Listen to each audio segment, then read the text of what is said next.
Nossa próxima convidada é a engenheira ambiental e sanitarista Estefânia Hoffmann Moedano. A Estefânia é uma amiga, trabalhou comigo e é uma excelente engenheira. E tem um espírito muito grande para a mudança. A Estefânia tem uma história parecida comigo, porque a partir da maternidade, no meu caso, paternidade, no caso, quando nós começamos a criar nossos filhos, nós começamos a nos preocupar com o futuro desses filhos. E a partir daí, nós começamos a traçar o nosso próprio futuro.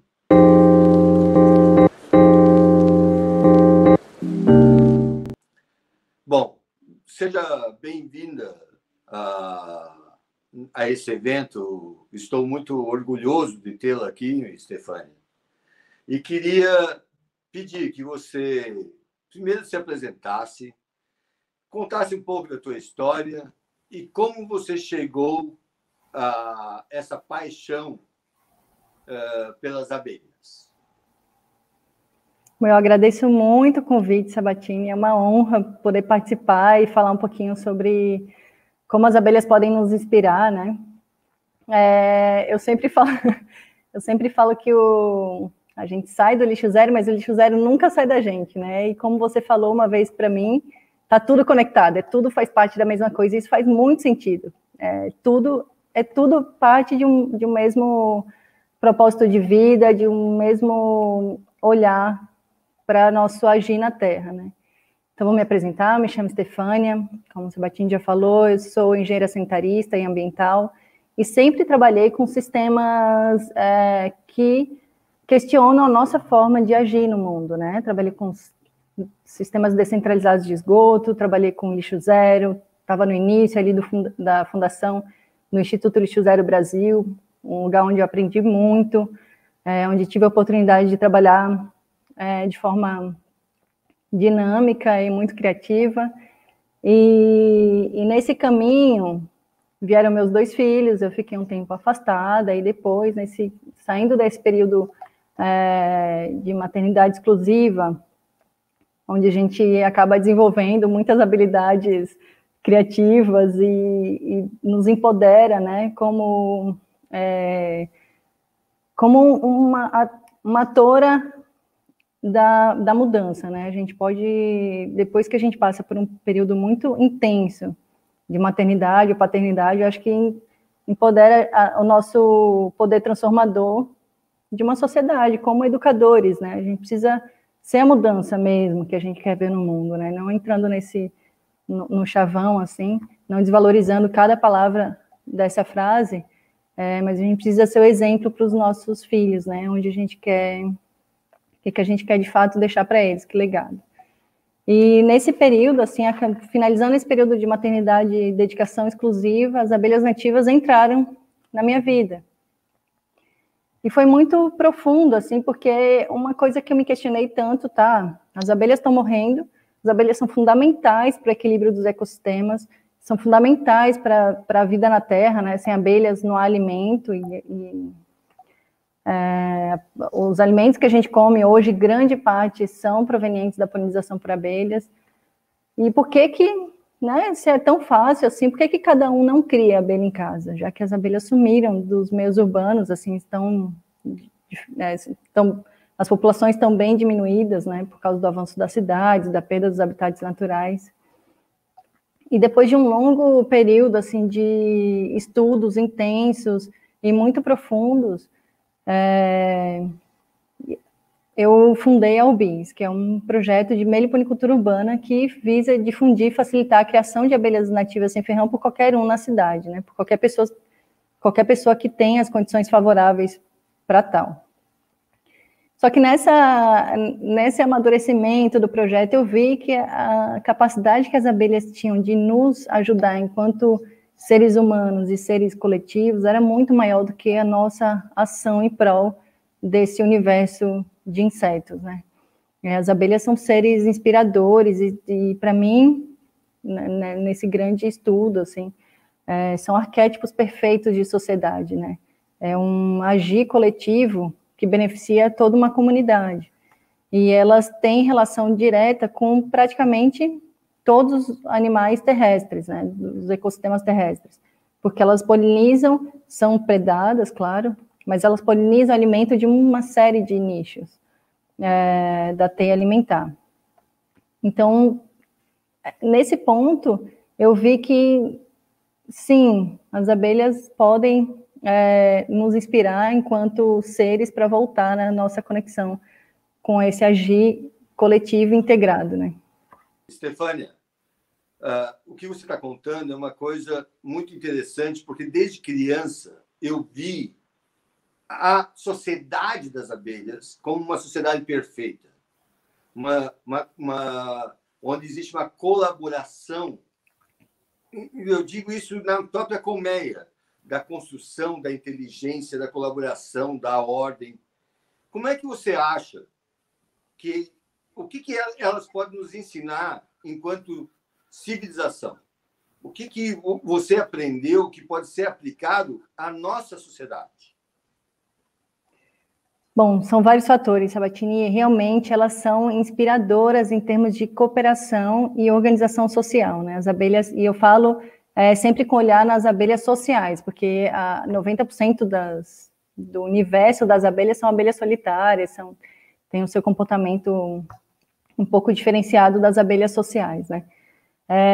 Nesse exemplo da sociedade das abelhas, a gente pode tirar muita inspiração e muita sabedoria, assim, de o agir coletivo, como que elas se relacionam com os outros seres, como que elas fazem, como que elas se comunicam e atuam em prol da colmeia, né? Porque outro dia até eu li uma passagem de um livro que fala que a abelha em si, ela não representa tanto para a colmeia, né? A colmeia é um organismo quase vivo, ele funciona em coletivo. A rainha não é mais importante que as operárias. Sem a rainha, sem as operárias, a rainha não come, né? Porque ela não tem capacidade de coletar. E quando a gente olha para dentro de uma colmeia e vê todas aquelas abelhinhas iguaizinhas, a gente pensa em algo homogêneo, né? O que não é na nossa sociedade. A nossa sociedade é diversa em características, né? Mas dentro da colmeia, e aí as abelhas, elas passam por um polietismo etário, que é diferentes funções em cada fase da vida. Isso é muito inspirador para mim, porque é como quando a gente faz um paralelo com a nossa existência, né? Cada fase da nossa vida, a gente tem uma função nesse grande coletivo, chamado planeta Terra, né, sociedade. E às vezes a gente se identifica tanto com uma função de uma fase que ela não faz sentido mais em outra fase. E as abelhas, elas vão desenvolvendo capacidades biológicas de atuar dentro da colmeia conforme a idade que ela tem, até morrer, até a sua morte. Então, quando ela nasce, os 3 primeiros dias ela executa uma função na colmeia, na próxima semana ela executa outra função, e a colmeia só existe, aquela dinâmica, ela só funciona quando todas as faixas etárias, quando todas as funções estão cumpridas ali. Elas não têm identificação com aquela função, né?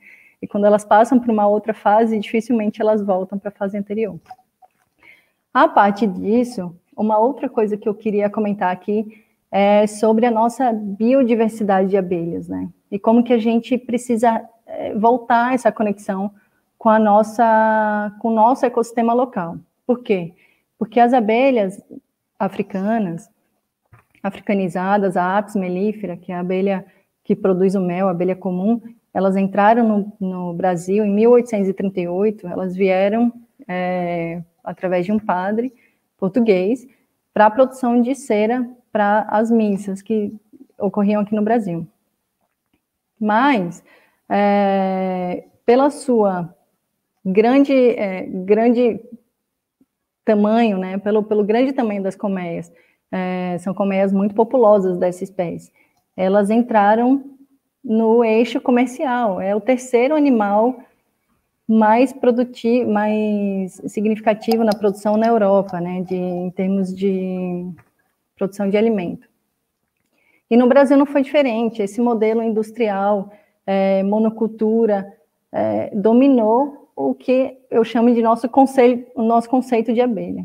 Hoje, grande parte dos brasileiros tem como conceito de abelha a abelhinha amarelinha que faz o mel que a gente come. E a gente abriu mão de uma biodiversidade de 300 espécies em troca de uma única espécie produtora de mel e comercialmente mais viável. E aí, o que isso fala sobre nós mesmos, né?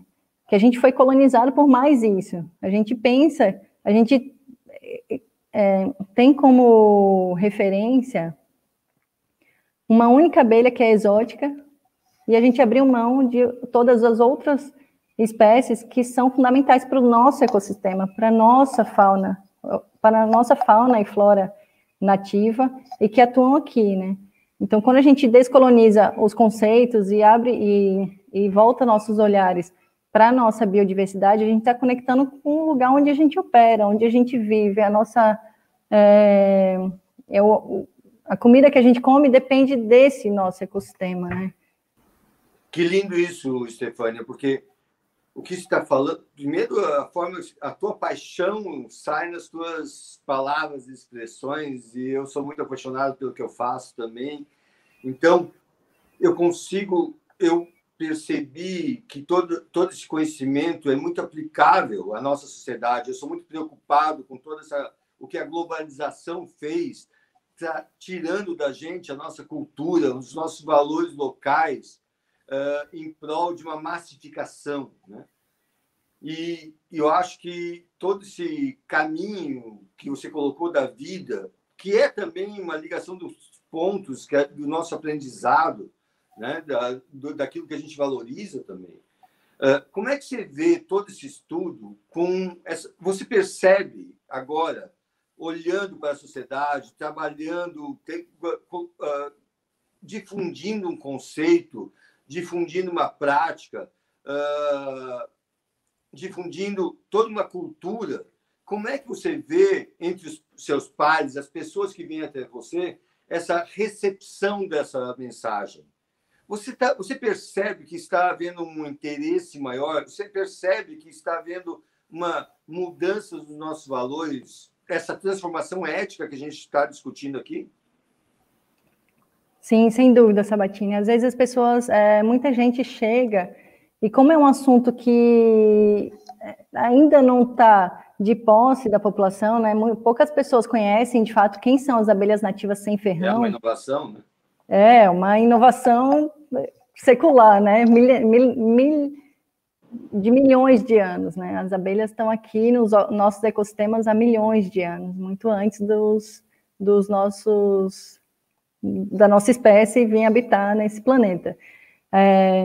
Mas, como eu falei, né, a gente foi colonizado por um conceito de abelha e a gente simplesmente deletou da existência nossas abelhas nativas sem ferrão, como tantas outras coisas, né, que são identidades da nossa terra, da nossa raiz, do nosso ecossistema.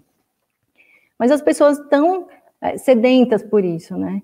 Elas querem engajar em prol desse meio ambiente que a gente precisa restaurar, e daí entra a economia regenerativa, que é muito forte, assim, né, no mundo das abelhas. Elas têm um potencial regenerativo muito grande por atuar em toda a cadeia, em toda a teia alimentar terrestre, e as pessoas estão conectadas com a ideia, com o propósito, mas ainda não conhecem a técnica, e falam, não, tudo bem, eu quero, né? Eu quero também fazer isso, me ensina, como que eu faço?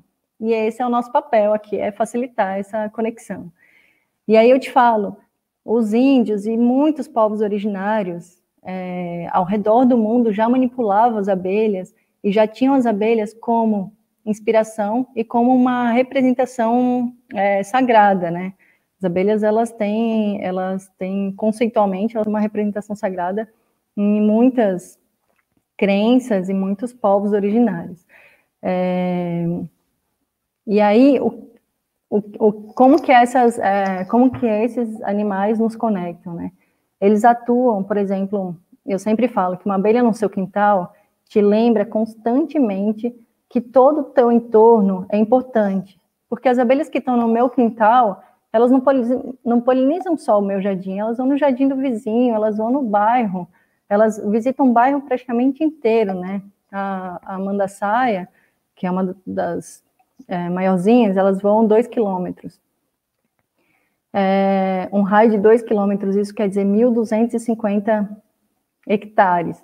Então, esses 1.200 hectares que estão no meu entorno, eles importam para mim.